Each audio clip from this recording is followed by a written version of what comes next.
Aloha everybody, Gabe here from the Hawaii Institute of Self-Reliance, His Survival. Welcome back, mahalo for watching. In this video, I'm going to show you how to make chocolate from the tree to a chocolate bar on the homestead. There's 3 different varieties that I have right here. This is a cacao tree, this is one variety. This is the Aztec, ancient Mayan Aztec variety. You can tell it's very bumpy and not very domesticated, right? And this is the Hershey's variety. This is what your Hershey's is made out of, your standard Hershey's chocolate.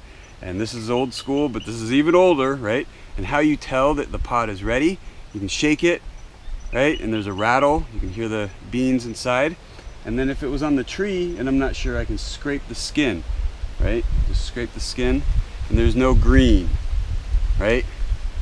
That's a good indication that it's ready to pick. Also the development of the ridges, and each variety is different. You just have to know your variety. So don't go away and learn how to make chocolate. Here is some pods on the tree. The leaf, the bark, the tree. Here's some smaller ones.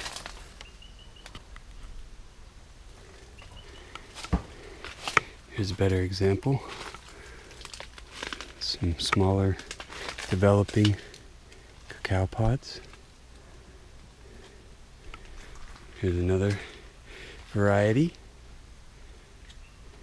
Here we have vanilla and cacao. This vanilla vine is growing on a cacao tree. Here's some vanilla beans. Yes, we grow our own vanilla and cacao.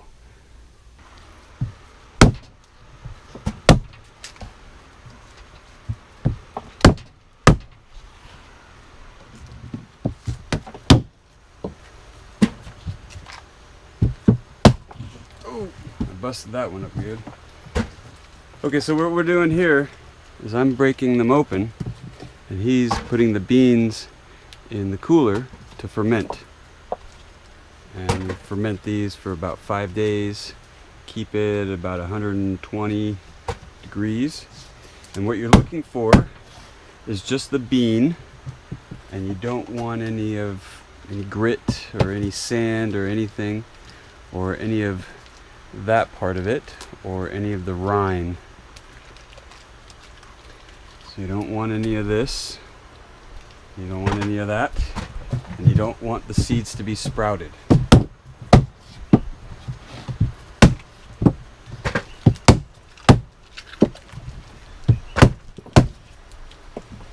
I don't think we have any sprouted ones here, so I won't be able to show you what a sprouted seed looks like, but it's fairly obvious what a sprouted seed looks like, and you just don't want any of them in the container.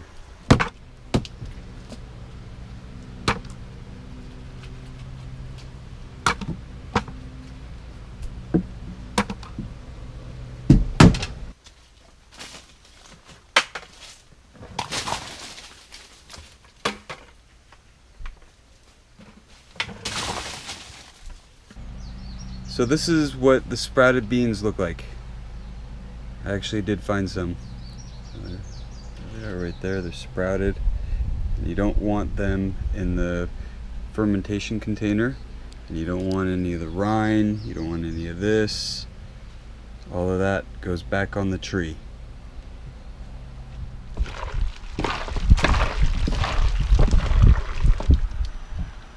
So we're getting everything that we don't want in here out of here. And this will ferment for about 5 days at about 120 degrees, and you might have to help it get hot. So I keep it in this cooler, and there you go.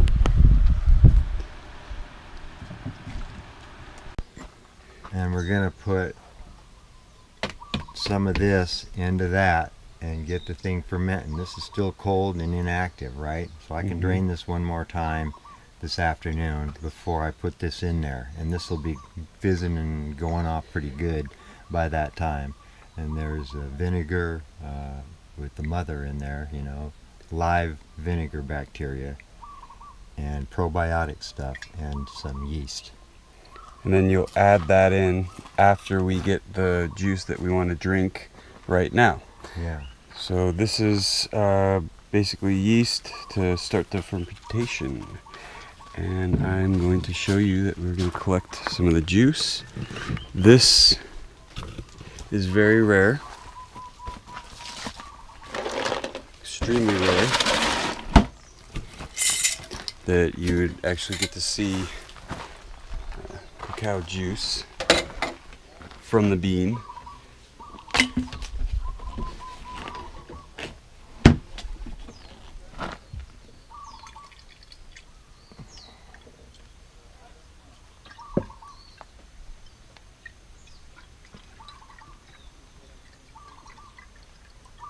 That's good, that's good, that's good. Oh, okay. There you go. Cacao juice. Let's test her out.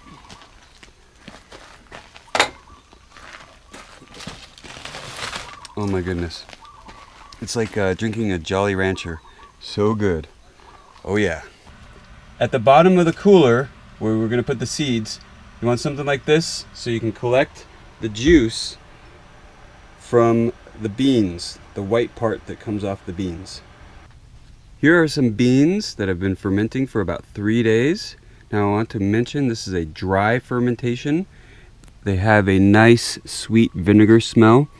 It's not a dirty sock kind of funky smell. It's actually pleasant for a vinegar smell.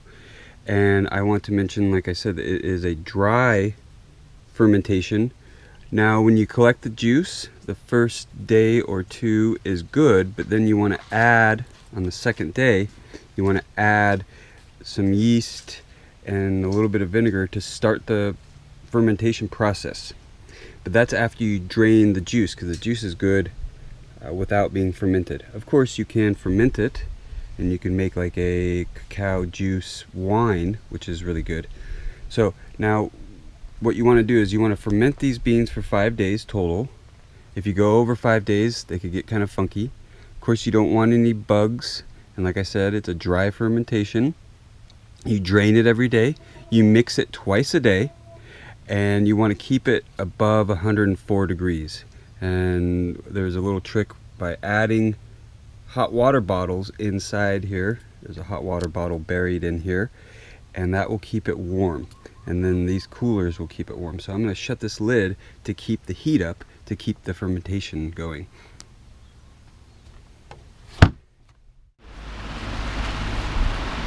This has been laying out for about 2 days. It's going to start to dry, and the pulp has rotted off. You can see that it's kind of rotting off. It's come off of it. Now, these beans took about 6 days to ferment, and then when the temperature started to drop, that's when you lay them out to dry, and the flavor or the smell of the flavor is like good, a good vinegar kind of smell, not so sour sock smell, right? These have been drying, and they're not quite done, but they're close. And they smell pretty good, like a nice sweet vinegar smell, not too bad. And don't worry about if they stink, because roasting them will take out some of the flavor if your beans don't smell so good.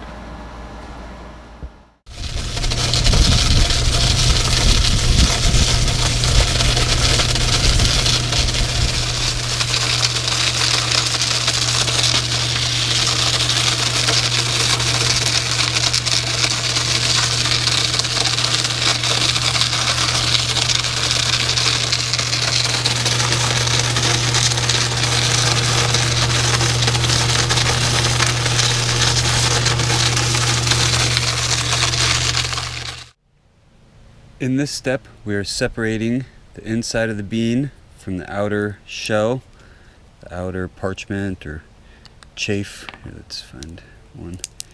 Yeah, this is easier to crack. You see the inside, just the nibs. This is before roasting, and then you roast them after you separate this part from the innard, right, of the bean. And I'll show you the setup with a champion juicer and a fan. Beans go in the champion juicer right in here, no screen, and come out the bottom. Fan is blowing here. Comes out the bottom right here. The fan blows, separates parchment from the bean. There you go. Simple, easy, effective, cheap way to do it. Not that labor intensive. You could set up other rigs, and it just takes time to build it and maintain it. And you know, if you're just a homestead and you're not doing a whole lot of production, this works just fine. There you go.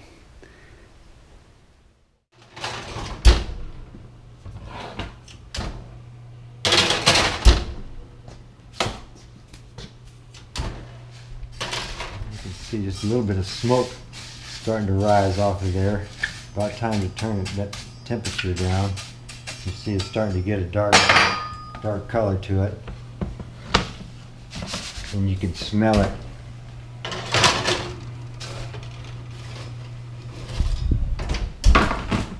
And a convection oven would work a lot better, but this is just your typical kitchen oven. And you could use probably a coffee roaster, right? And then some people will roast the beans whole or roast them as nibs, which we're doing right now. I believe roasting as nibs is better, more surface area, and I believe you get more of an even roast if you roast the nibs and not roast the beans. You make nibs and then you roast the nibs, because the nibs are little pieces of bean. You use a champion juicer to make nibs, and also you can make the liqueur with the champion juicer. As you can see, I'm right here. I've got the liqueur, and then this is the waste that I could add back in, and this is the nibs that I'm putting in there. I started out with 5.5 pounds of nibs and 1 vanilla bean, 4 ounces of cacao butter, and about 4 grams of soy lecithin. And I kind of heat it up to activate the vanilla bean and to melt the cacao butter.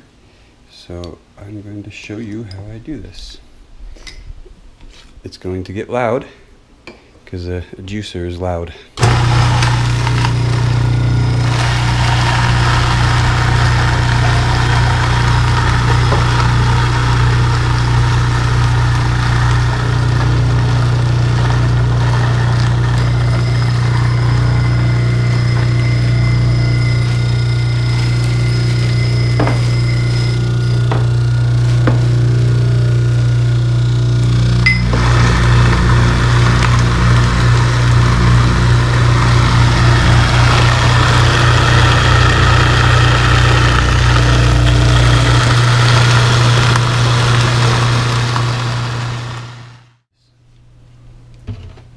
So this is the chocolate liqueur. I'm putting it in the melanger wet stone grinder. And this is the brand. This is what it looks like. This is the point where you'll add the sugar after you add the liqueur, and that infuses the sugar with the liqueur. And then you could pour about 12 hours after this has been running. Here's the melanger. I'm going to add some sugar, and you slowly add sugar to infuse the sugar with the liqueur. For 5.5 pounds of liqueur, we put in 2.5 pounds of sugar, which will make a 70% cacao chocolate bar. And then you let this run for 12 hours, or if you want really smooth chocolate, let it run for a little bit more. Or you could take your sugar, right, we're using cane sugar, and then grind it in a coffee grinder, and it will infuse with the liqueur better. And then at that point, you want to pour. Oh, I didn't show adding the sugar. Oh no, I did. That's right. Okay, so where are we at?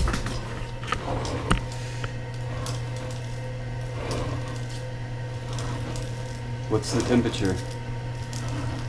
94.8. 94.8, so 95. 95. Okay, so it's ready to add the seed, and this is one method of tempering chocolate, because this has been running and the sugar has been infused, and we got some cacao butter that he's placing in there, and this will start the process of aligning the crystals so we can temper the chocolate. You just got to make sure that you stir it up really well. You got to stir it and make sure the seed is in there completely, and that the temperature is 95. You don't want to go any lower, and you don't necessarily want to go any higher, because if it drops down below 95, you might have to bring it back up to 105 to break the crystals starting to temper. So he's going to mix this up, take out the stone, and we're about to pour.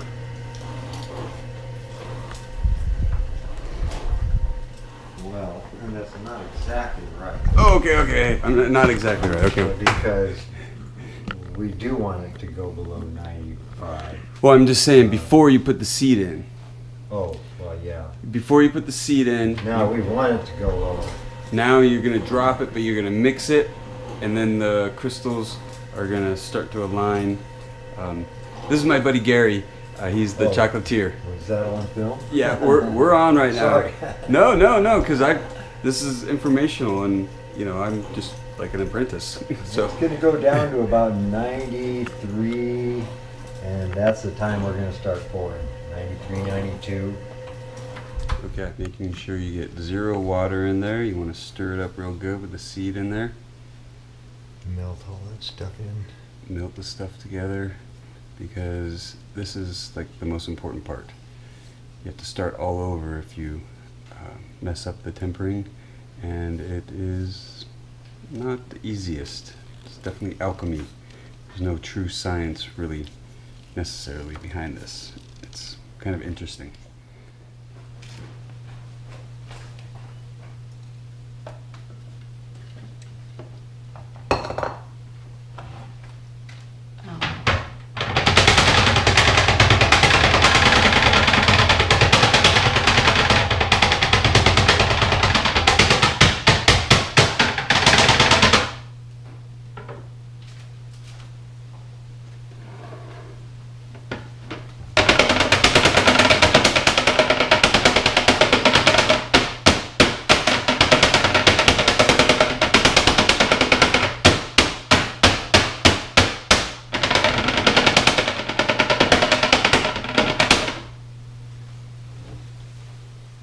Okay, I've trimmed some of the bars.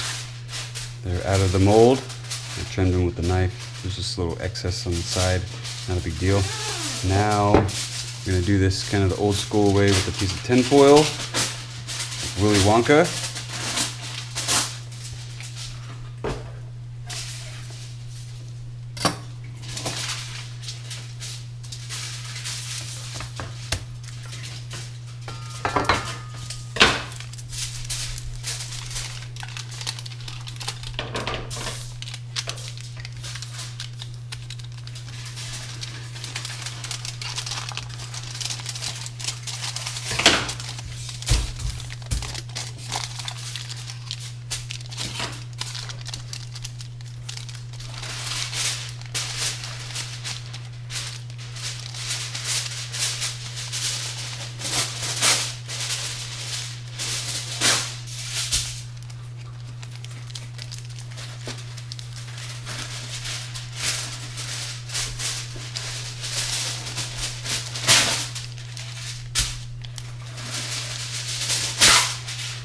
There you go.